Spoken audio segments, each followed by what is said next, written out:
ಶ್ರೀ ಗಣಪತಿ ಶಾರದಾ ಗುರುಭ್ಯೋ ನಮಃ. ಶ್ರೋತೃಗಳಿಗೆ ಚಿನ್ಮಯಾನಂದರ ವ್ಯಾಖ್ಯಾನ ಸಹಿತ ಭಗವದ್ಗೀತೆಯಲ್ಲಿ ಅರ್ಜುನ ವಿಷಾದ ಯೋಗ ಎಂಬ ಪ್ರಥಮೋಧ್ಯಾಯಕ್ಕೆ ಸ್ವಾಗತ.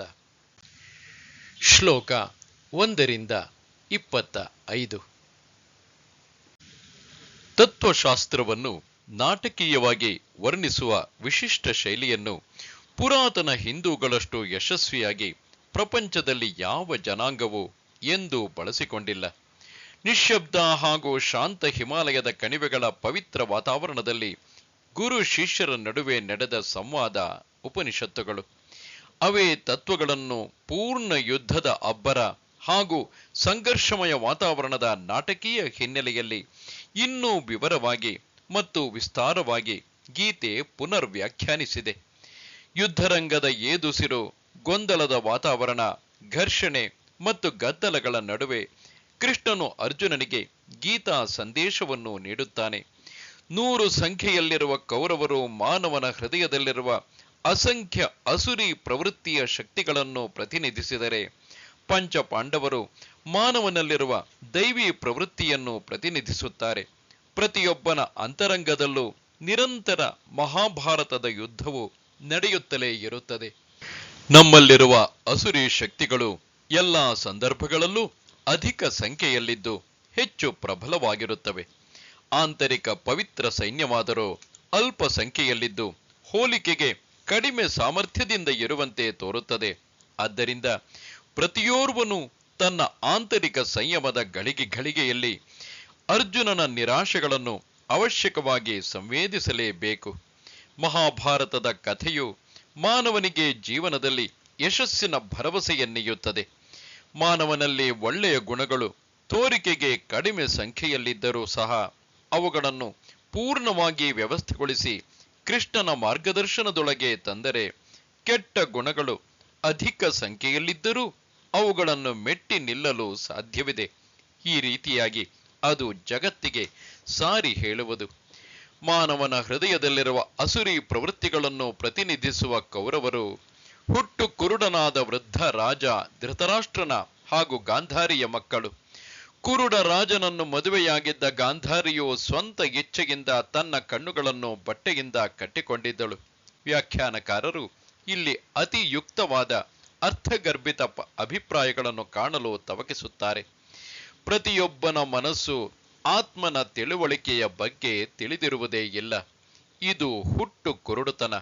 ಅಂತಹ ಮನಸ್ಸನ್ನು ವರಿಸುವ ಬುದ್ಧಿಯು ತಾನಾಗಿ ತನ್ನ ಕಣ್ಣನ್ನು ಮುಚ್ಚಿಕೊಂಡು ಬಿಡುತ್ತದೆ. ಇದು ಗಾಂಧಾರಿಯು ಮಾಡಿದಂತೆ. ಇವರಿಬ್ಬರ ಮೂಲಕ ಹುಟ್ಟುವ ಮಕ್ಕಳು ಅಸಂಖ್ಯಾತ ಅಸುರಿ ಪ್ರವೃತ್ತಿಗಳಲ್ಲದೆ ಇನ್ನೇನು. ಕೀಳು ಪ್ರವೃತ್ತಿಗಳು ಮತ್ತು ದೈವಿ ಗುಣಗಳು ಪರಸ್ಪರ ಯುದ್ಧ ಮಾಡಲು ಸಜ್ಜಾಗಿ ಅಣಿಗೊಂಡ ಸಮಯದಲ್ಲಿ ನಿಜವಾದ ಸಾಧಕನು ತನ್ನ ವಿವೇಚನಾ ಬುದ್ಧಿಯ ಸಹಾಯದಿಂದ ತನ್ನೊಳಗಿರುವ ಒಳ್ಳೆಯ ಅಥವಾ ಕೆಟ್ಟದರೊಡನೆ ಪಕ್ಷಪಾತವಿಲ್ಲದಂತೆ ಎರಡೂ ಶಕ್ತಿಗಳ ನಡುವಿನ ತಟಸ್ಥ ನೆಲೆಯಲ್ಲಿ ಶತ್ರುಗಳ ಶ್ರೇಣಿಗಳನ್ನು ವಿಮರ್ಶಿಸಲು ನಿಲ್ಲುತ್ತಾನೆ. ಅವನ ಈ ರೀತಿಯ ಅಂತರ್ನಿರೀಕ್ಷಣೆಯ ಘಳಿಗೆಯಲ್ಲಿ ಅವನ ಅಹಂಕಾರವು ಅಧಿಕ ಸಂಖ್ಯೆಯ ಅಸುರಿ ಪ್ರವೃತ್ತಿಗಳನ್ನು ನೋಡಿ ಹೆದರಿಬಿಟ್ಟು ತನಗೆ ಅವುಗಳ ವಿರುದ್ಧ ಜಯಗಳಿಸಲು ಸಾಧ್ಯವಿಲ್ಲ ಎಂಬ ನಿರ್ಧಾರಕ್ಕೆ ಬರುವುದು ಸಹಜ. ಆರಂಭದ ಈ ಅಧ್ಯಾಯದಲ್ಲಿ ಸಾಧಕನ ಈ ವಿಚಿತ್ರ ಮಾನಸಿಕ ಸ್ಥಿತಿಯನ್ನು ಅರ್ಜುನನ ವಿಷಣ್ಣತೆಯ ವಿಶದವಾದ ಚಿತ್ರದಲ್ಲಿ ಸುಂದರವಾಗಿ ತೋರಿಸಲಾಗಿದೆ. ಅತಃ ಪ್ರಥಮೋಧ್ಯಾಯಃ ಅರ್ಜುನ ವಿಷಾದ ಯೋಗಃ. ಆರಂಭದ ಶ್ಲೋಕವು ಗ್ರಂಥದ ಸಮಸ್ತ ವಿಷಯವನ್ನು ಸಾಮಾನ್ಯವಾಗಿ ಸೂಚಿಸಲೇಬೇಕು ಎಂಬುದು ಶಾಸ್ತ್ರ ಸಂಪ್ರದಾಯ.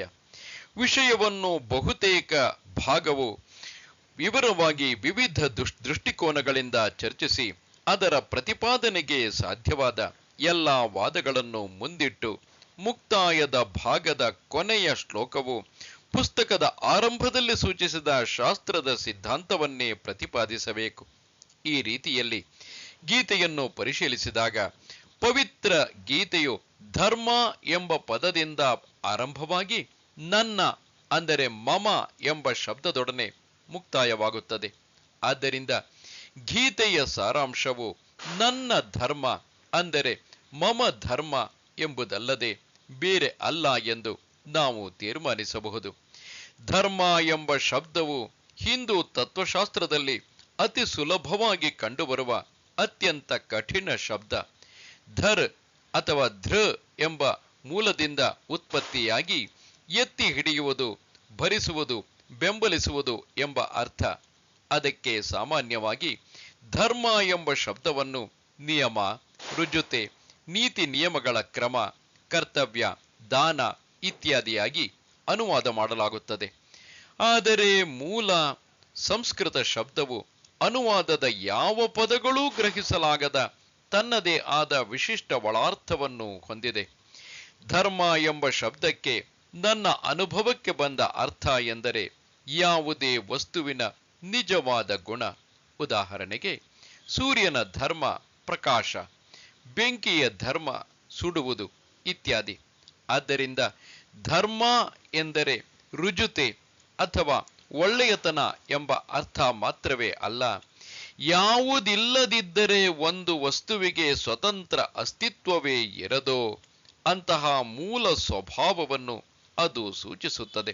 ಉದಾಹರಣೆಗೆ, ಶೀತಲ ಕರಾಳ ಸೂರ್ಯನಿರುವುದು ಅಸಾಧ್ಯ, ಏಕೆಂದರೆ ತಾಪ ಮತ್ತು ಬೆಳಕು ಸೂರ್ಯನ ಧರ್ಮಗಳು. ಅಂತೆಯೇ ನಾವು ನಿಜವಾದ ಮಾನವರಾಗಿ ಪ್ರಪಂಚದಲ್ಲಿ ಬಾಳಬೇಕಾದರೆ ನಮ್ಮ ನಿಜವಾದ ಧರ್ಮವನ್ನು ತಿಳಿದರೆ ಮಾತ್ರ ಸಾಧ್ಯ. ನನಗೆ ನನ್ನ ಧರ್ಮವನ್ನು ಗೀತೆಯು ವಿವರಿಸುತ್ತದೆ. ಹೀಗೆ ನನ್ನ ಧರ್ಮ ಎಂದು ಪ್ರಥಮ ಪುರುಷ ಷಷ್ಠಿ ವಿಭಕ್ತಿಯಲ್ಲಿ ಪರಮಾತ್ಮನು ಈ ಗ್ರಂಥದ 18 ಅಧ್ಯಾಯಗಳನ್ನು ಹಾಡಿರುವುದು.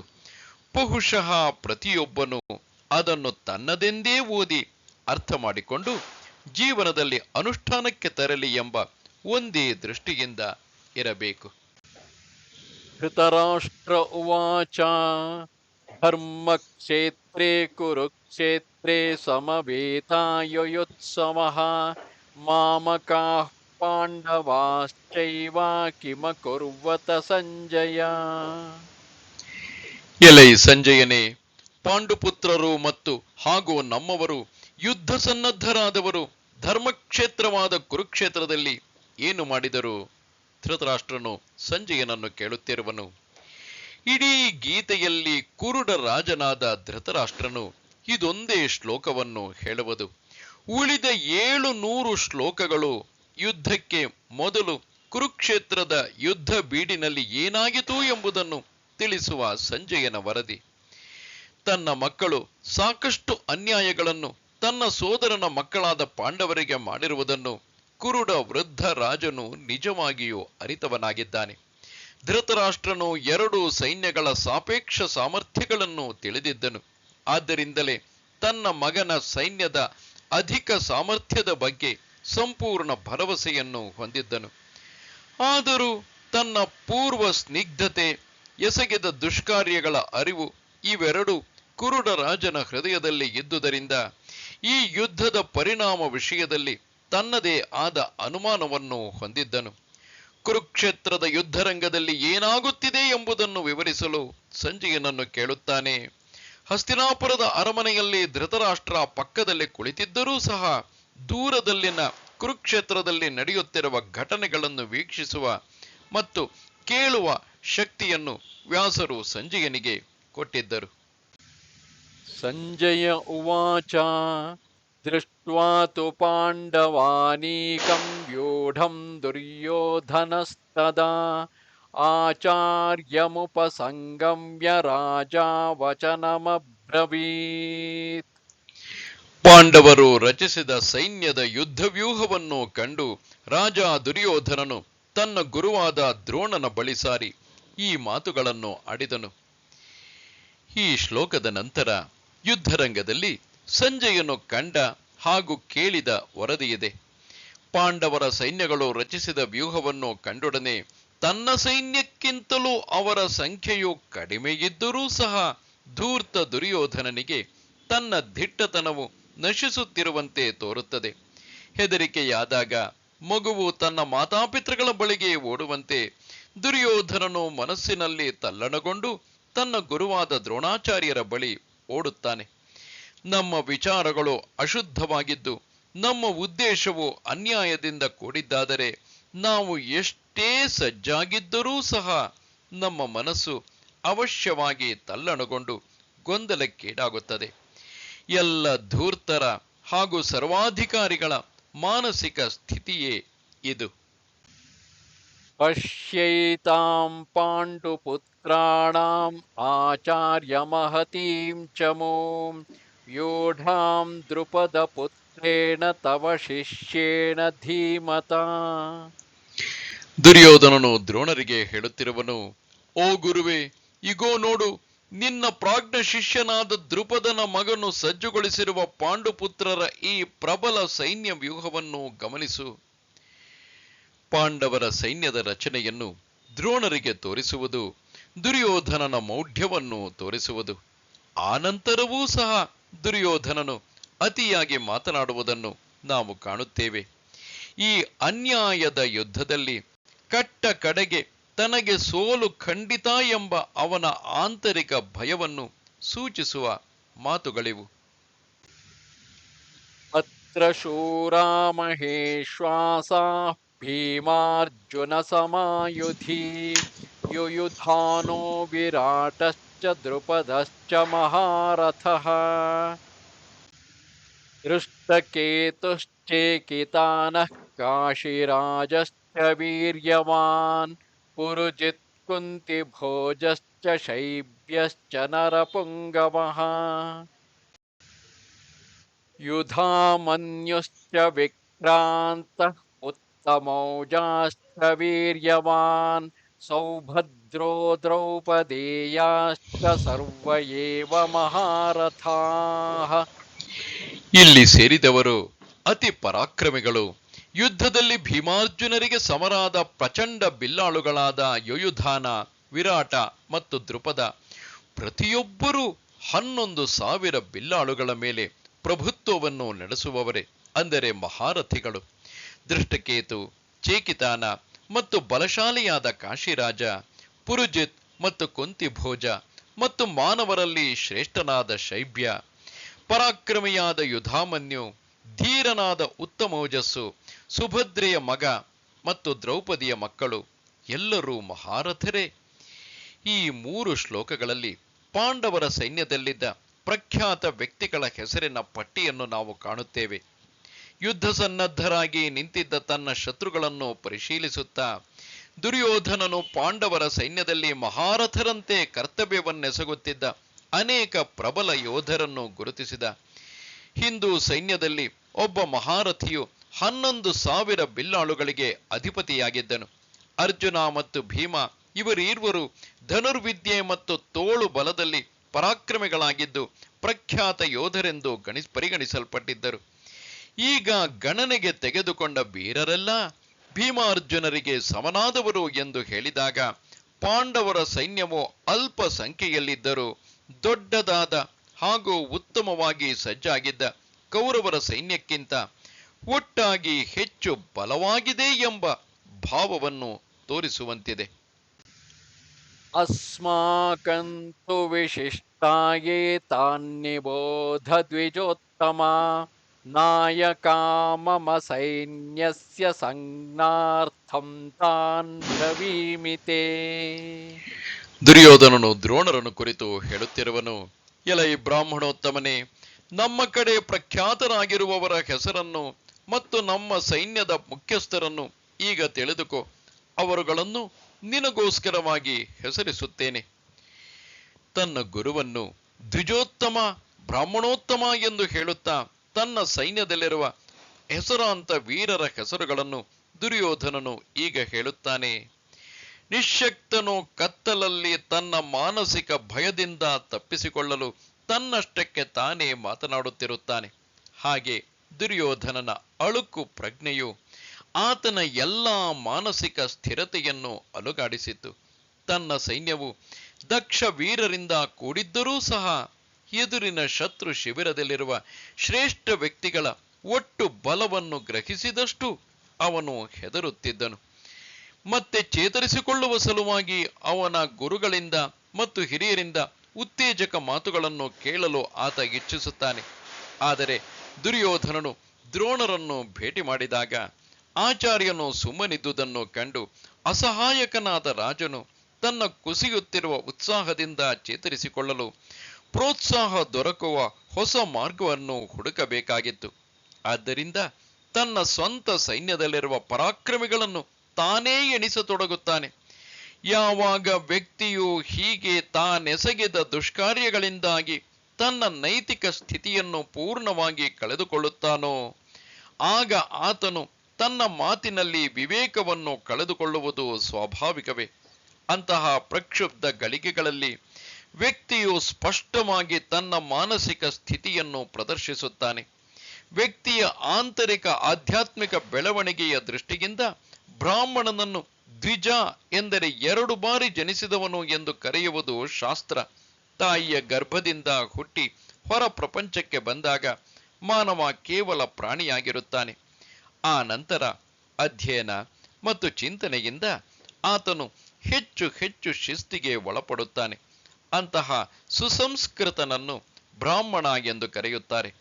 ಇಷ್ಟು ಹೇಳಿದರೂ ದ್ರೋಣರು ಹುಟ್ಟಿನಿಂದ ಬ್ರಾಹ್ಮಣರು ಆದ ಕಾರಣ ಹೆಚ್ಚಿನ ಮೃದು ಹೃದಯಿ.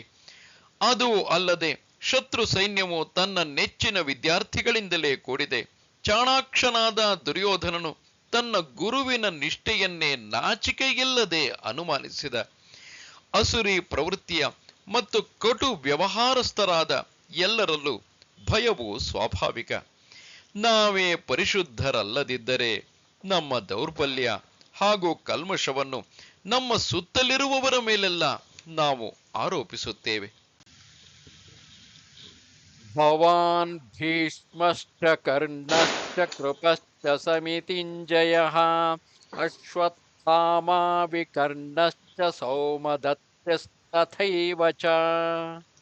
ನೀವು, ದುರ್ಯೋಧನನು ಹೇಳುತ್ತಿರುವುದು ಇಲ್ಲಿ ನೀವು ಎಂದರೆ ದ್ರೋಣರಿಗೆ ಮತ್ತು ಭೀಷ್ಮರು, ಕರ್ಣ ಮತ್ತು ಯುದ್ಧದಲ್ಲಿ ಜಯಶೀಲರಾದ ಕೃಪಾಚಾರ್ಯರು, ಅಶ್ವತ್ಥಾಮ ಮತ್ತು ಸೋಮದತ್ತನ ಮಗ ಜಯದ್ರಥ ಹಾಗೂ ವಿಕರ್ಣನು ಮೊದಲಾದವರಿರುವರು ಎಂದು ತನ್ನ ಸೈನ್ಯದಲ್ಲಿರುವ ಅತಿರಥ ಮಹಾರಥರ ಹೆಸರುಗಳನ್ನು ಹೇಳುತ್ತಿರುವನು. ದುರ್ಯೋಧನನು ತನ್ನ ಪೂರ್ವ ದುಷ್ಕಾರ್ಯಗಳಿಂದ ವೈಯಕ್ತಿಕವಾಗಿ ಹೊಡೆತ ತಿಂದು ತಲ್ಲಣಿಸಿದ್ದರೂ ನಿಜವಾದ ಸರ್ವಾಧಿಕಾರಿಯಂತೆ ತನ್ನ ಸಮತೋಲನವನ್ನು ಕ್ಷಿಪ್ರದಲ್ಲೇ ಗಳಿಸಿದ. ತಿರಸ್ಕಾರದ ಸೊಕ್ಕಿನಲ್ಲಿ ತನ್ನ ಗುರುವನ್ನು ದ್ವಿಜ ಎಂಬ ಶಬ್ದವನ್ನು ಉಚ್ಚರಿಸಿದ ಗಳಿಗೆಯಲ್ಲೇ ತಾನು ವಿವೇಚನೆಯ ಎಲ್ಲೆ ಮೀರಿದುದನ್ನು ಗ್ರಹಿಸಿದ. ಪ್ರಾಯಶಃ ಪೂಜ್ಯ ಆಚಾರ್ಯರ ನಿರುತ್ಸಾಹದ ನಿಶ್ಶಬ್ದತೆಯೇ ದುರ್ಯೋಧನನನ್ನು ಇಲ್ಲಿ ಎಚ್ಚರಿಸಿರಬೇಕು. ಅನ್ಯೇ ಚ ಬಹವಃ ಶೂರಾಃ ಮದರ್ಥೇ ತ್ಯಕ್ತ ಜೀವಿತಾಃ ನಾನಾಶಸ್ತ್ರ ಪ್ರಹರಣಾಃ ಸರ್ವೇ ಯುದ್ಧ ವಿಶಾರದಾಃ. ನನಗೋಸ್ಕರ ಪ್ರಾಣವನ್ನೂ ನೀಗಲು ನಿರ್ಧರಿಸಿರುವ ಅನೇಕ ವೀರರು, ಬಗೆ ಬಗೆಯ ಶಸ್ತ್ರಾಸ್ತ್ರಗಳನ್ನು ಆಯುಧಗಳನ್ನು ಹೊಂದಿರುವವರು ಇದ್ದಾರೆ. ಹೀಗೆ ದುರ್ಯೋಧನನು ದ್ರೋಣರಲ್ಲಿ ಹೇಳಿಕೊಳ್ಳುತ್ತಿರುವನು.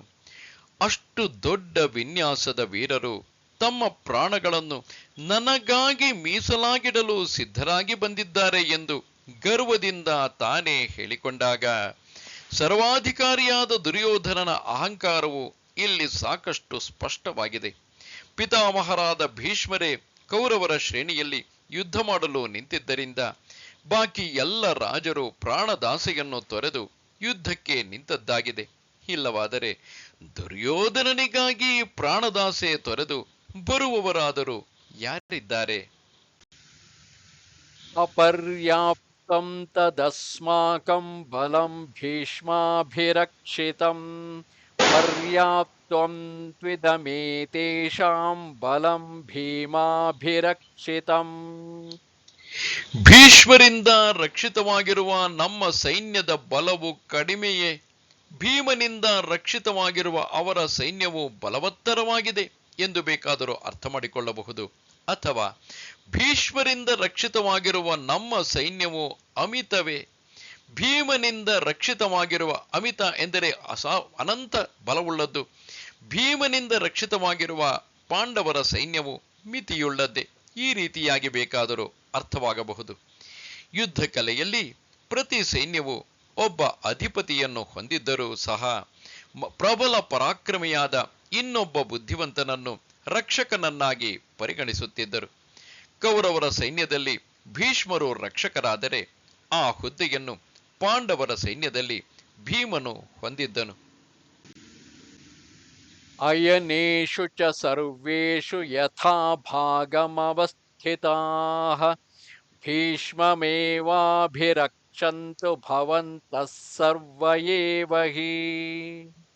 ದುರ್ಯೋಧನನು ಹೇಳುತ್ತಿರುವನು, ಆದ್ದರಿಂದ ನೀವೆಲ್ಲರೂ ದ್ರೋಣರಿಗೆ ಸೈನ್ಯದ ವಿವಿಧ ಭಾಗಗಳಲ್ಲಿ ನಿಮ್ಮ ನಿಮ್ಮ ಸ್ಥಳಗಳಲ್ಲಿ ಎದ್ದುಕೊಂಡು ಭೀಷ್ಮರನ್ನೇ ಕಾಪಾಡಿರಿ. ಯುದ್ಧಕ್ಕೆ ಸನ್ನದ್ಧರಾಗಿ ವ್ಯೂಹ ರಚಿಸಿದ್ದ ಎರಡು ಸೈನ್ಯಗಳ ಸಾಪೇಕ್ಷ ಬಲ ಮತ್ತು ಶ್ರೇಷ್ಠತೆಯನ್ನು ಅಳೆಯುತ್ತಾ ಸ್ವಗತವಾಗಿ ಹೀಗೆ ಮಾತನಾಡುತ್ತಿದ್ದ ರಾಜ ದುರ್ಯೋಧನನು ಯುದ್ಧವು ಆರಂಭವಾಗುವಂತೆ ರಾಜಾಜ್ಞೆಯನ್ನು ನೀಡಲು ತನ್ನ ಮಾನಸಿಕ ದೌರ್ಬಲ್ಯದ ಮೋಡಗಳಿಂದ ಮೇಲೆದ್ದನು. ಪ್ರತಿಯೊಬ್ಬ ಅಧಿಪತಿಯು ತನ್ನ ಸ್ಥಳದಲ್ಲೇ ಇದ್ದು ಶಿಸ್ತಿನಿಂದ ಯುದ್ಧ ಮಾಡುತ್ತಾ ಎಲ್ಲರೂ ಪೂಜ್ಯ ಭೀಷ್ಮರನ್ನು ಸಂರಕ್ಷಿಸಲು ಎಷ್ಟೇ ತೊಂದರೆ ಬಂದರೂ ಹಿಂಜರಿಯಬಾರದು ಎಂದು ಅವನು ಹೇಳಿದನು. ತನ್ನ ಉತ್ಸಾಹಶೀಲ ಸೈನ್ಯವು ವಿವಿಧ ಬುಡಕಟ್ಟುಗಳಿಗೆ ಸೇರಿದ ನಾಯಕರು ಹಾಗೂ ದೂರ ದೇಶಗಳಿಂದ ಬಂದ ರಾಜರುಗಳಿಂದ ಕೂಡಿದ್ದು ಅವರ ವಿವಿಧ ಕೌಶಲ್ಯಗಳನ್ನು ಯುದ್ಧ ವಿದ್ಯೆಯಲ್ಲಿ ಐಕ್ಯಮತ್ಯದಿಂದ ಬಳಸಿದರೆ ಅದು ಅವರ ಬಲವನ್ನು ಸ್ಥಿರಪಡಿಸಬಹುದು ಎಂದು ಪ್ರಾಯಶಃ ದುರ್ಯೋಧನನು ವಿಚಾರ ಮಾಡಿರಬೇಕು. ಚತುರಂಗ ಸೈನ್ಯವು ಯುದ್ಧ ಕ್ಷೇತ್ರದಲ್ಲಿ ಸಾಮರಸ್ಯವಾಗಿದ್ದರೇನೆ ಯುದ್ಧದಲ್ಲಿ ಯಶಸ್ಸು ಸಾಧ್ಯ. ಇದನ್ನು ಸಾಧಿಸಲು ಚತುರನಾದ ದುರ್ಯೋಧನನು ಬೇರೆ ಬೇರೆ ಭಾಗಗಳಲ್ಲಿರುವ ವಿಭಾಗಾಧಿಕಾರಿಗಳಿಗೆ ಭೀಷ್ಮರನ್ನು ರಕ್ಷಿಸುವ ಒಂದೇ ಧ್ಯೇಯವನ್ನು ಸೂಚಿಸುತ್ತಾನೆ. ತಸ್ಯ ಸಂಜನಯನ್ ಹರ್ಷಂ ಕುರು ವೃದ್ಧಃ ಪಿತಾಮಹಃ ಸಿಂಹನಾದಂ ವಿನದ್ಯೋಚ್ಯೈ ಶಂಖಂ ದದ್ಮೌ ಪ್ರತಾಪವಾನ್. ದುರ್ಯೋಧನನಿಗೆ ಧೈರ್ಯ ತುಂಬುವ ಉದ್ದೇಶದಿಂದ ಕೌರವ ಕುಲಕ್ಕೆ ಹಿರಿಯನು ಪ್ರಖ್ಯಾತನೂ ಆದ ಪಿತಾಮಹ ಭೀಷ್ಮನು ಗಟ್ಟಿಯಾಗಿ ಸಿಂಹನಾದ ಮಾಡಿ ಶಂಖವನ್ನೂದಿದನು. ದುರ್ಯೋಧನನು ತನ್ನ ಹೆಡ್ಡತನದಿಂದ ಆ ಕಡೆ ಈ ಕಡೆ ಓಡುತ್ತಾ ಅಲ್ಲಿ ಸೇರಿದ ಯೋಧರಲ್ಲಿ ಒಂದು ರೀತಿಯ ಭೀತಿಯನ್ನು ಉತ್ಪತ್ತಿ ಮಾಡುತ್ತಿದ್ದ. ಈ ಶೋಚನೀಯ ಗೊಂದಲದ ವಾತಾವರಣವನ್ನು ಭೀಷ್ಮ ಪಿತಾಮಹರು ಪಕ್ಕದಲ್ಲೇ ಇದ್ದು ಗಮನಿಸುತ್ತಿದ್ದರು. ಬುದ್ಧಿವಂತರಾದ ಅವರು ನೆರೆದ ಎಲ್ಲ ಅತಿರಥ ಮಹಾರಥರ ಮನಸ್ಸನ್ನು ಪ್ರೋತ್ಸಾಹಿಸುವಂತೆ ಸಿಂಹ ಗರ್ಜನೆಯಿಂದ ತಮ್ಮ ಶಂಖವನ್ನು ಊದಿದರು. ದುರ್ಯೋಧನನ ಮಾನಸಿಕ ಸ್ಥಿತಿಗಾಗಿ ಮರುಕಪಟ್ಟು ಭೀಷ್ಮರು ಈ ಕಾರ್ಯವನ್ನು ಮಾಡಿದರೂ ಆಧುನಿಕ ಯುದ್ಧ ಕ್ರಮದಂತೆ ಮೊದಲ ಗುಂಡು ಹಾರಿಸಿದವರು ಕೌರವರಾದರು. ಈ ಸಿಂಹನಾದದಿಂದ ಮಹಾಭಾರತದ ಯುದ್ಧವು ವಾಸ್ತವವಾಗಿ ಆರಂಭವಾಯಿತು ಮತ್ತು ಐತಿಹಾಸಿಕ ದೃಷ್ಟಿಯಿಂದ ಕೌರವರು ಇಲ್ಲಿ ದುರಾಕ್ರಮಿಗಳಾದರು. ತತಃ ಶಂಖಾಶ್ಚ ಭೇರ್ಯಶ್ಚ ಪಣವಾನಕ ಗೋಮುಖಾಃ ಸಹಸೈವಾಭ್ಯಹನ್ಯಂತ ಸಶಬ್ದಸ್ತು ಮುಲೋಭವತ್. ಅನಂತರ ಭೀಷ್ಮನನ್ನು ಅನುಸರಿಸಿ ಶಂಖಗಳು, ಭೇರಿಗಳು, ತಮಟೆಗಳು, ನಗಾರಿಗಳು, ದುಂದುಭಿಗಳು ಒಮ್ಮೆಗೆ ಭೋರ್ಕರೆದವು. ಆ ಶಬ್ದವು ಇಡೀ ಆಕಾಶವನ್ನೇ ವ್ಯಾಪಿಸಿತ್ತು. ಎಲ್ಲ ರಾಜರು ಅತಿಯಾದ ಮಾನಸಿಕ ಉದ್ವೇಗದಲ್ಲಿದ್ದುದು ನಿಜ. ಮುಖ್ಯ ಸೇನಾಧಿಪತಿಯಾದ ಭೀಷ್ಮರ ಸಿಂಹನಾದವನ್ನು ಕೇಳಿದೊಡನೆ ಪ್ರತಿಯೋರ್ವನೂ ತನ್ನ ಶಂಖವನ್ನು ಊದುತ್ತಾ ಯುದ್ಧಕ್ಕೆ ಕರೆಕೊಟ್ಟನು. ಹೀಗೆ ಯುದ್ಧದ ಕರೆಗೆ ಶಂಖಗಳು, ಭೇರಿಗಳು, ತಮಟೆಗಳು, ನಗಾರಿಗಳು, ದುಂದುಭಿಗಳು ಮೊಳಗಿದವು. ಇದನ್ನು ಸಂಜಯನು ಸಾಮಾನ್ಯವಾಗಿ ವರ್ಣಿಸುತ್ತಾನೆ. ನಂತರ ಕರೆಯನ್ನು ಉತ್ತರಿಸಲು ಪಾಂಡವರು ಧ್ವನಿಗೂಡಿಸಿದಾಗ ಆ ನಾದವನ್ನು ಭಯಂಕರವಾಗಿತ್ತು ಎಂದು ವರ್ಣಿಸುತ್ತಾನೆ. ಅದು ಭೂಮಿಯಲ್ಲೂ ಮತ್ತು ಸ್ವರ್ಗದಲ್ಲೂ ಮಾರ್ದನಿಗೈಯುತ್ತಾ ಕೌರವರ ಹೃದಯವನ್ನು ಸೀಳುತ್ತಿತ್ತು ಎಂದು ವರ್ಣಿಸುತ್ತಾನೆ. ವಾಸ್ತವವಾಗಿ ಸಂಜಯನು ದುರ್ಯೋಧನನ ಯುದ್ಧ ನೀತಿಯನ್ನು ಪ್ರತಿಭಟಿಸುವ ನಿದರ್ಶನವಿದು. ಶ್ವೇತೈರ್ಹಯೈರ್ಯುಕ್ತೆ ಮಹತೆ ಸ್ಯಂದನೆ ಸ್ಥಿತೌ ಮಾಧವಃ ಪಾಂಡವಶ್ಚೈವ ದಿವ್ಯೌ ಶಂಖೌ ಪ್ರದದ್ಮತುಃ. ಆಗ ಬಿಳಿಯ ಕುದುರೆಗಳನ್ನು ಹೂಡಿದ ಮಹಾನ್ ರಥದಲ್ಲಿ ಮಂಡಿಸಿದ್ದ ಶ್ರೀಕೃಷ್ಣನು ಅಂದರೆ ಮಾಧವನು ಮತ್ತು ಪಾಂಡುಪುತ್ರನು ತಮ್ಮ ದಿವ್ಯ ಶಂಖಗಳನ್ನು ಊದಿದರು. ಪಾಂಡವರ ಕಡೆಯಿಂದ ಕೃಷ್ಣ ಮತ್ತು ಅರ್ಜುನ ಇವರುಗಳು ಯುದ್ಧಕರೆಗೆ ಮಾರುತ್ತರ ಕೊಟ್ಟರು ಎಂಬ ಸರಳ ವಿಷಯವನ್ನು ತಿಳಿಸಲು ಬಳಸಿರುವ ವಿಪುಲ ಶಬ್ದಗಳನ್ನು ನೋಡಿದರೆ ಸಂಜಯನ ಸಹಾನುಭೂತಿ ಎಲ್ಲಿತ್ತು ಎಂಬುದು ಗೊತ್ತಾಗುತ್ತದೆ. ಬಿಳಿಯ ಕುದುರೆಗಳನ್ನು ಹೂಡಿದ ಅದ್ಭುತ ರಥದಲ್ಲಿ ಮಂಡಿಸಿದ್ದ ಮಾಧವ ಮತ್ತು ಅರ್ಜುನರು ತಮ್ಮ ದಿವ್ಯ ಶಂಖಗಳನ್ನು ಊದಿದರು ಎಂಬ ಈ ವಿವರಣೆಯನ್ನು ಕೊಡುವಾಗ ಪ್ರಾಯಶಃ ಈ ಗಳಿಗೆಯಲ್ಲಾದರೂ ಧೃತರಾಷ್ಟ್ರನ ಮನಸ್ಸು ಪರಿವರ್ತನೆಗೊಂಡು ಅವನು ತನ್ನ ಮಕ್ಕಳನ್ನು ರಣರಂಗದಿಂದ ಹಿಂದಿರುಗುವಂತೆ ಒತ್ತಾಯಪಡಿಸಬಹುದು ಎಂದು ಅವನು ಅನುಮಾನಿಸಿರುವಂತೆ, ಅಂದರೆ ಸಂಜಯನು ಇಲ್ಲಿ ಅನುಮಾನಿಸಿರುವಂತೆ ಕಾಣುತ್ತದೆ. ಪಾಂಚಜನ್ಯಂ ಹೃಷೀಕೇಶ ದೇವದತ್ತಂ ಧನಂಜಯಃ ಪೌಂಡ್ರಂ ದದ್ಮೌ ಮಹಾಶಂಖಂ ಭೀಮಕರ್ಮಾವೃಕೋದರಃ. ಹೃಷಿಕೇಶ ಅಂದರೆ ಶ್ರೀಕೃಷ್ಣನು ಪಾಂಚಜನ್ಯವನ್ನು ಮತ್ತು ಧನಂಜಯ ಅಂದರೆ ಅರ್ಜುನನು ದೇವದತ್ತವನ್ನು ಮತ್ತು ಭಯಂಕರ ಕೃತ್ಯಗಳನ್ನೆಸಗುವ ವೃಕೋದರ ಅಂದರೆ ಭೀಮನು ಪೌಂಡ್ರವೆಂಬ ಮಹಾಶಂಖವನ್ನು ಊದಿದರು. ಪಾಂಡವರು ಶಂಖ ಊದಿದ ವಿವರ ನೀಡುವಾಗ ಸಂಜಯನು ಪ್ರತಿ ಯೋಧನ ವಿಶಿಷ್ಟ ಶಂಖಗಳ ಹೆಸರನ್ನು ಹೇಳಲು ಹೆಚ್ಚಿನ ಆಸ್ಥೆ ತೋರುತ್ತಾನೆ. ಪಾಂಚಜನ್ಯ ಎಂಬ ಶಂಖವನ್ನು ಕೃಷ್ಣನು ಅಂದರೆ ಹೃಷಿಕೇಶನು ಊದಿದನು ಎಂದು ಹೇಳುತ್ತಾನೆ. ಸ್ವಾಮಿಯ ಹೆಸರು ಹೃಷಿಕೇಶ. ಇದನ್ನು ಸಾಮಾನ್ಯವಾಗಿ ಇಂದ್ರಿಯಗಳ ಒಡೆಯ ಎಂದು ವರ್ಣಿಸುತ್ತಾರೆ. ಇದು ಹಳೆಯ ವ್ಯುತ್ಪತ್ತಿ ರೂಪದಂತೆ ಹೃಷಿಕಾನಾಂ ಈಶಃ ಅಂದರೆ ಇಂದ್ರಿಯಗಳ ಒಡೆಯ ಎಂದು ಅರ್ಥ. ಅಂದರೆ ಹೃಷಿಕ್ ಎಂಬ ಶಬ್ದವು ಅಸ್ಪಷ್ಟವಾದುದು. ಆಧುನಿಕ ವ್ಯಾಖ್ಯಾನಕಾರರು ಇದನ್ನು ಹೃಷ್ ಪ್ಲಸ್ ಕೇಶ ಅಂದರೆ ಸಣ್ಣ ಕೂದಲುಳ್ಳವನು ಎಂದು ವಿವರಿಸಲು ಇಷ್ಟಪಡುತ್ತಾರೆ. ಅನಂತ ವಿಜಯಂ ರಾಜ ಕುಂತಿ ಪುತ್ರೋ ಯುಧಿಷ್ಠಿರಃ ನಕುಲಃ ಸಹ ದೇವಶ್ಚ ಸುಘೋಷಮಣಿ ಪುಷ್ಪಕೌ. ಕುಂತಿ ಪುತ್ರ ಯುಧಿಷ್ಠಿರನು ಅನಂತ ವಿಜಯ ಎಂಬ ಶಂಖವನ್ನು, ನಕುಲ ಮತ್ತು ಸಹದೇವರು ಸುಘೋಷ ಮತ್ತು ಮಣಿಪುಷ್ಪಕ ಎಂಬ ಶಂಖಗಳನ್ನು ಊದಿದರು. ಕಾಶ್ಯಶ್ಚ ಪರಮೇಶ್ವಾಸಃ ಶಿಖಂಡೀ ಚ ಮಹಾರಥಃ ದೃಷ್ಟದ್ಯುಮ್ನೋ ವಿರಾಟಶ್ಚ ಸಾತ್ಯಕಿಶ್ಚ ಪರಾಜಿತಃ. ಒಳ್ಳೆಯ ಬಿಲ್ಲುಗಾರನಾದ ಕಾಶಿರಾಜನು 11,000 ಬಿಲ್ಲುಗಾರರ ಅಧಿಪತಿಯಾದ ಶಿಖಂಡಿಯು, ದೃಷ್ಟದ್ಯುಮ್ನ ಮತ್ತು ವಿರಾಟ ಮತ್ತು ಯಾರಿಗೂ ಸೋಲದ ಸಾತ್ಯಕಿ, ದ್ರುಪದೋ ದ್ರೌಪದೇಯಾಶ್ಚ ಸರ್ವಶಃ ಪೃಥಿವೀಪತೆ ಸೌಭದ್ರಶ್ಚ ಮಹಾಬಾಹುಃ ಶಂಖಾನ್ ದದ್ಮುಃ ಪೃಥಕ್ ಪೃಥಕ್. ದೃಪದ, ದ್ರೌಪದಿಯ ಪುತ್ರರು, ಭೂಮಿಯ ಒಡೆಯನು ಮತ್ತು ಮಹಾಬಾಹುವೂ ಆದ ಸೌಭದ್ರನು ಅಂದರೆ ಸುಭದ್ರೆಯ ಪುತ್ರನಾದ ಅಭಿಮನ್ಯುವು ತಮ್ಮ ತಮ್ಮ ಶಂಖಗಳನ್ನು ಊದಿದರು. ಈ 2 ಶ್ಲೋಕಗಳಲ್ಲಿ ಶ್ರೇಷ್ಠ ಮಹಾರಥರು, ಸೈನ್ಯ ವಿಭಾಗಾಧಿಕಾರಿಗಳು ಅತಿ ಉತ್ಸಾಹದಿಂದ ತಮ್ಮ ತಮ್ಮ ಶಂಖಗಳನ್ನು ಊದಿದರು ಎಂಬುದನ್ನು ವಿವರಿಸಲಾಗಿದೆ. ಮಹಾಭಾರತದ ಯುದ್ಧದಲ್ಲಿ ಕೊನೆಗೆ ಭೀಷ್ಮನನ್ನು ಕೆಳಗುರುಳಿಸಿದ ಬಾಣವು ಶಿಖಂಡಿಯಿಂದ ಬಂದಿತ್ತು. ಕೃಷ್ಣನ ಸಾರಥಿಯ ಹೆಸರು ಸಾತ್ಯಕಿ. ಸಘೋಷೋಧಾತ್ರ ರಾಷ್ಟ್ರಾಣಾಂ ಹೃದಯಾನಿ ವ್ಯದಾರಯತ್ ನಭಶ್ಚ ಪೃಥಿವೀಂ ಚೈವ ತುಮುಲೋ ವ್ಯನುನಾದಯನ್. ಸಂಜಯನು ಧೃತರಾಷ್ಟ್ರನಿಗೆ ವರದಿಯನ್ನು ಒಪ್ಪಿಸುತ್ತಿದ್ದಾನೆ. ಈ ಮಹಾಭಯಂಕರ ಶಂಖನಾದಗಳು ಅಂದರೆ ಶ್ರೀಕೃಷ್ಣನಾದಿಯಾಗಿ ಉಂಟಾದಂತಹ ಶ್ರೀಕೃಷ್ಣನ ಪಾಂಚಜನ್ಯದಿಂದ ಹೊರಟ ಶಂಖನಾದದಿಂದ ಆರಂಭಗೊಂಡು ಉಂಟಾದ ಭಯಂಕರ ಶಂಖನಾದಗಳು ಕೌರವರ ಹೃದಯವನ್ನು ಸೀಳುವಂತಿತ್ತು ಮತ್ತು ಸ್ವರ್ಗವನ್ನು ಭೂಮಿಯನ್ನು ವ್ಯಾಪಿಸಿ ಮಾರ್ದನೆಗೈಯುತ್ತಿತ್ತು. 14ನೆಯ ಶ್ಲೋಕದ ನಂತರ ಪಾಂಡವರ ಸೈನ್ಯದ ವಿಪುಲ ವಿವರಣೆಯನ್ನು ಸಂಜಯನು ಕೊಡುತ್ತಾನೆ ಮತ್ತು ಪಾಂಡವರ ಸೇನೆಯ ಶ್ರೇಷ್ಠತೆಯನ್ನು ಧೃತರಾಷ್ಟ್ರನ ಮನಸ್ಸಿಗೆ ಚೆನ್ನಾಗಿ ಅರ್ಥವಾಗುವಂತೆ ಮಾಡಲು ಎಲ್ಲ ಶ್ರಮವನ್ನು ವಹಿಸುತ್ತಾನೆ.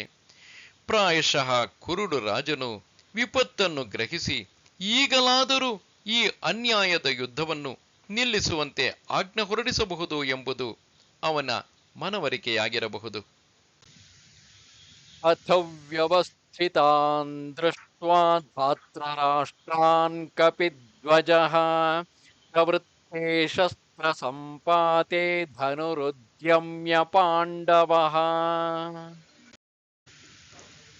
ಹೃಷೀಕೇಶಂ ತದಾ ವಾಕ್ಯಂ ಇದಮಾಹ ಮಹೀಪತೆ. ಯುದ್ಧ ಸನ್ನದ್ಧರಾದ ಧೃತರಾಷ್ಟ್ರನ ಕುಮಾರರನ್ನು ನೋಡಿ ಪಾಂಡುಪುತ್ರನಾದ ಹಾಗೂ ಕಪಿಧ್ವಜನಾದ ಅರ್ಜುನನು ಬಿಲ್ಲನ್ನು ಎತ್ತಿ ಹಿಡಿದುಕೊಂಡು ಕೃಷ್ಣನನ್ನು ಕುರಿತು ಈ ಮಾತುಗಳನ್ನು ಹೇಳಿದನು. ಈ 1.5 ಶ್ಲೋಕದಲ್ಲಿ ಮಹಾಭಾರತದ ನಾಯಕನಾದ ಅರ್ಜುನನು ಯುದ್ಧರಂಗಕ್ಕೆ ಬಂದುದರ ವಿವರಣೆಗಿದೆ. ಆತ ಬಂದ ವೇಳೆ ಮತ್ತು ರೀತಿಯನ್ನು ಇಲ್ಲಿ ವಿವರಿಸಲಾಗಿದೆ. ಬಾಣಪ್ರಯೋಗ ಇನ್ನೂ ಪ್ರಾರಂಭವಾಗಿರಲಿಲ್ಲ, ಆದರೆ ಸನ್ನಿಹಿತವಾಗಿತ್ತು. ಅದೊಂದು ಅತ್ಯಂತ ಬಿಗುವಿನ ಗಳಿಗೆ, ವಿಷಮ ಸ್ಥಿತಿಯು ಮುಗಿಲಿನ ಮಟ್ಟದಲ್ಲಿತ್ತು. ಅಂತಹ ಗಳಿಗೆಯಲ್ಲಿ ಕಪಿಧ್ವಜನಾದ ಅರ್ಜುನನು ಶ್ರೀಕೃಷ್ಣನಿಗೆ ಮುಂಬರುವ ಮಾತುಗಳನ್ನು ಹೇಳಿದನು. ಅಂದಿನ ಕಾಲದಲ್ಲಿ ಪ್ರತಿಯೊಬ್ಬ ಗೌರವಾನ್ವಿತ ನಾಯಕನು ಯೋಗ್ಯವಾಗಿ ಮಾನ್ಯ ಮಾಡಿದ್ದ ತನ್ನದೇ ವೈಯಕ್ತಿಕ ಧ್ವಜವನ್ನು ಹೊಂದಿದ್ದ ಮತ್ತು ಅದನ್ನು ರಥದ ಮೇಲೆ ಹಾಕುತ್ತಿದ್ದ. ಆ ಧ್ವಜವನ್ನು ನೋಡಿಯೇ ಶತ್ರುಗಳು ರಥದಲ್ಲಿ ಇರುವವರನ್ನು ಗುರುತಿಸುತ್ತಿದ್ದರು. ನಾಯಕನನ್ನು ಸಾಧಾರಣ ಸೈನಿಕರು ಎದುರಿಸುತ್ತಿರಲಿಲ್ಲ, ಬದಲಾಗಿ ಸಮಬಲವುಳ್ಳವರೇ ಯುದ್ಧರಂಗದಲ್ಲಿ ಎದುರಿಸುತ್ತಿದ್ದರು. ಯುದ್ಧರಂಗದಲ್ಲಿ ವ್ಯಕ್ತಿಯನ್ನು ಗುರುತಿಸಲು ಧರಿಸುವ ಚಿಹ್ನೆಯನ್ನು ಆಧುನಿಕ ಯುದ್ಧದಲ್ಲೂ ನಿಷ್ಠೆಯಿಂದ ಅನುಸರಿಸುತ್ತಿದ್ದಾರೆ. ಉನ್ನತ ಅಧಿಕಾರಿಯ ವಾಹನವು ಅಧಿಕಾರದ ಮಟ್ಟವನ್ನು ಸೂಚಿಸುವ ಚಿಹ್ನೆಯಿಂದ ಕೂಡಿರುತ್ತದೆ. ಸಮವಸ್ತ್ರದಲ್ಲಿ ಕೂಡ ವ್ಯಕ್ತಿಯ ಘನತೆ ಹಾಗೂ ಮಟ್ಟವನ್ನು ಸೂಚಿಸುವ ಕುರುಹುಗಳಿವೆ. ಅರ್ಜುನನ ಧ್ವಜದ ಚಿಹ್ನೆ ಕಪಿಯಾಗಿತ್ತು, ಅಂದರೆ ಹನುಮನ ಗುರುತಿತ್ತು. ಯುದ್ಧ ಆರಂಭಕ್ಕೆ ಮೊದಲು ಅರ್ಜುನನ ಮಾನಸಿಕ ಸ್ಥಿತಿಯನ್ನು ಈ ಶ್ಲೋಕವು ಒದಗಿಸುತ್ತದೆ. ಅವನು ಯುದ್ಧ ಮಾಡಲು, ಬಾಣವನ್ನು ಪ್ರಯೋಗಿಸಲು ಸಿದ್ಧನಾಗಿಯೇ ನಿಂತಿದ್ದ ಎಂಬುದನ್ನು ಇದು ಸೂಚಿಸುತ್ತದೆ. ಅರ್ಜುನ ಉವಾಚ ಸೇನಯೋರುಭಯೋರ್ಮಧ್ಯೆ ರಥಂ ಸ್ಥಾಪಯಮೇಚ್ಯುತ ಯಾವದೇತಾನ್ನಿರೀಕ್ಷ್ಯೇಹಂ ಯೋದ್ಧುಕಾಮಾನವಸ್ಥಿತಾಂ ಕೈರ್ಮಯಾ ಸಹ ಯೋದ್ಧವ್ಯಂ ಅಸ್ಮಿನ್ ರಣಸಮುದ್ಯಮೇ. ಅರ್ಜುನನು ಹೇಳುತ್ತಾನೆ, ಎಲೈ ಅಚ್ಯುತನೆ, ಎರಡೂ ಸೇನೆಗಳ ನಡುವೆ ನನ್ನ ರಥವನ್ನು ನಿಲ್ಲಿಸು. ನಮ್ಮೊಡನೆ ಕಾದಾಡಬೇಕೆಂಬ ಬಯಕೆಯಿಂದ ನಿಂತಿರುವವರನ್ನು ನಾನು ನೋಡಬೇಕು. ಈ ಮಹಾಯುದ್ಧದಲ್ಲಿ ತಾನು ಸಂಧಿಸಿ ಯುದ್ಧ ಮಾಡಬೇಕಾಗಿರುವ ಬೇರೆ ಬೇರೆ ಯೋಧರನ್ನು ಗುರುತಿಸುವ ಸಲುವಾಗಿ ಎರಡೂ ಸೈನ್ಯಗಳ ನಡುವೆ ರಥವನ್ನು ನಡೆಸಲು ಸಾರಥಿಗೆ ಸೂಚಿಸುವಾಗ ಅರ್ಜುನನ ಅಧಿಕಾರವಾಣಿಯನ್ನು ನಾವು ಕೇಳುತ್ತೇವೆ. ಶತ್ರು ಸೇನೆಯನ್ನು ವೀಕ್ಷಿಸುವ ತನ್ನ ಬಯಕೆಯನ್ನು ವ್ಯಕ್ತಪಡಿಸಿದಾಗ ತನ್ನ ಸಾಹಸ ಮತ್ತು ಶೂರತ್ವವನ್ನು, ಧೈರ್ಯವನ್ನು ಮತ್ತು ದೃಢ ನಿರ್ಧಾರವನ್ನು ಶ್ರೇಷ್ಠ ನಾಯಕನು ತೋರುತ್ತಿದ್ದಾನೆ. ಇಲ್ಲಿಯವರೆಗೆ ಮಹಾಭಾರತದ ಅಜೇಯ ನಾಯಕನು ಯಾವ ಬಗೆಯ ಮಾನಸಿಕ ತೊಳಲಾಟವಿಲ್ಲದೆ ತನ್ನದೇ ಆದ ಸ್ಥಿರ ಭಾವದಲ್ಲಿ ಇರುತ್ತಾನೆ. ಯೋತ್ಸ್ಯಮಾನಾನವೇಕ್ಷ್ಯೇಹಂ ಯಯೇತೇತ್ರ ಸಮಾಗತಾಃ ಧಾತೃರಾಷ್ಟ್ರಸ್ಯ ದುರ್ಬುದ್ಧೇ ಯುದ್ಧೇ ಪ್ರಿಯಚಿಕೀರ್ಷವಃ.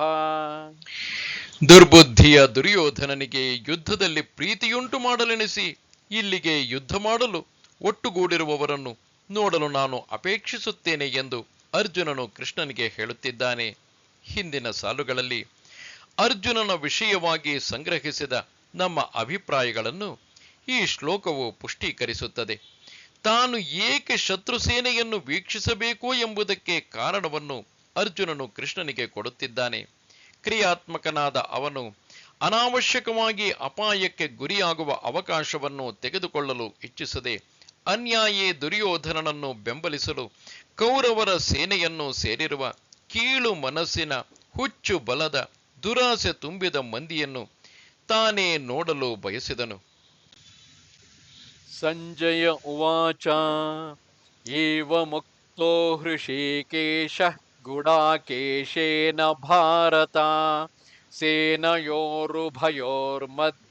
ಸ್ಥಾಪಯಿತ್ವಾ ರಥೋತ್ತಮಂ. ಭೀಷ್ಮದ್ರೋಣ ಪ್ರಮುಖತಃ ಸರ್ವೇಷಾಂ ಚ ಮಹೀಕ್ಷಿತಾಂ ಉವಾಚ ಪಾರ್ಥ ಪಶ್ಯೈತಾಂ ಸಮವೇತಾನ್ ಕುರುನಿತಿ. ಸಂಜಯನು ಹೇಳಿದನು, ಧೃತರಾಷ್ಟ್ರನಿಗೆ ಹೇಳುತ್ತಿರುವನು, ಗುಡಾಕೇಶನು ಅಂದರೆ ಅರ್ಜುನನು ಹೀಗೆನ್ನಲು, ಎಲೈ ಭರತನೇ, ಧೃತರಾಷ್ಟ್ರನನ್ನು ಕುರಿತು, ಹೃಷಿಕೇಶನು ಆ ಉತ್ತಮ ರಥವನ್ನು ಎರಡು ಸೇನೆಗಳ ನಡುವೆ ನಿಲ್ಲಿಸಿ ಭೀಷ್ಮ ದ್ರೋಣರು ಮತ್ತು ಎಲ್ಲ ಭೂಪಾಲಕರ ಎದುರಿಗೆ, ಎಲೈ ಪಾರ್ಥನೆ, ಇಲ್ಲಿ ನೆರೆದಿರುವ ಕೌರವರನ್ನು ನೋಡು ಎಂದನು. ಭೀಷ್ಮ, ದ್ರೋಣ ಮತ್ತು ಎಲ್ಲ ಭೂಪಾಲಕರ ಎದುರಿಗೆ ಪಾರ್ಥ ಸಾರಥಿಯು ತನ್ನ ಉತ್ತಮವಾದ ರಥವನ್ನು ನಿಲ್ಲಿಸಿ ಅರ್ಜುನನಿಗೆ, ಎಲೈ ಪಾರ್ಥನೆ, ನೋಡು, ಇಲ್ಲಿ ನೆರೆದಿರುವ ಕೌರವರನ್ನೆಲ್ಲ ನೋಡು ಎಂದು ಹೇಳುತ್ತಾನೆ. ಮೊದಲನೆಯ ಅಧ್ಯಾಯದಲ್ಲಿ ಪರಮಾತ್ಮನು ನುಡಿದಿರುವ ಮಾತು ಇಷ್ಟೇ. ಅರ್ಜುನನ ಅಂತಃಕರಣಕ್ಕೆ ಕಿಡಿ ಹಚ್ಚಿದ ಮಾತುಗಳಿವು. ಇಲ್ಲಿಯ ತನಕ ದೃಢ ನಿಶ್ಚಯದಿಂದ ಇದ್ದ ಅರ್ಜುನ ಇಲ್ಲಿಂದ ಮುಂದೆ ಹೇಗೆ ಮೆಲ್ಲ ಮೆಲ್ಲನೆ ಆಂತರಿಕವಾಗಿ ಛಿದ್ರಗೊಳ್ಳುತ್ತಾನೆ ಎಂಬುದನ್ನು ನಾವು ನೋಡಬಹುದು. ಪಾರ್ಥ ಎಂದರೆ ಪೃಥೆಯ ಮಗ, ಇದು ಅರ್ಜುನನ ಹೆಸರು. ಕುಂತಿಯ ಮತ್ತೊಂದು ಹೆಸರು ಪೃಥ. ಸಂಸ್ಕೃತದಲ್ಲಿ ಪಾರ್ಥ ಎಂಬುದು ಪಾರ್ಥಿವ ಅಂದರೆ ಜೇಡಿ ಮಣ್ಣಿನಿಂದ ಮಾಡಿದ್ದು, ಮಣ್ಣಿನಿಂದ ಉಂಟಾದುದು ಎಂಬ ಅರ್ಥವನ್ನು ಧರಿಸುತ್ತದೆ. ಈ ಅರ್ಥವು ಇಲ್ಲಿಗೆ ಸರಿ ಹೋಗುತ್ತದೆ. ಗೀತೆಯು ನಾರಾಯಣನಿಂದ ನರನಿಗೆ ಹೇಳಲ್ಪಟ್ಟಿದ್ದು ಎಂದು ಅರ್ಥವಾಗುತ್ತದೆ. ನಮಸ್ತೆ ಶಾರದೆ ದೇವಿ ಕಾಶ್ಮೀರ ಪುರವಾಸಿನಿ ತ್ವಾಮಹಂ ಪ್ರಾರ್ಥಯೇ ನಿತ್ಯಂ ವಿದ್ಯಾದಾನಂಚ ದೇಹಿಮೆ. ನಮಸ್ಕಾರ.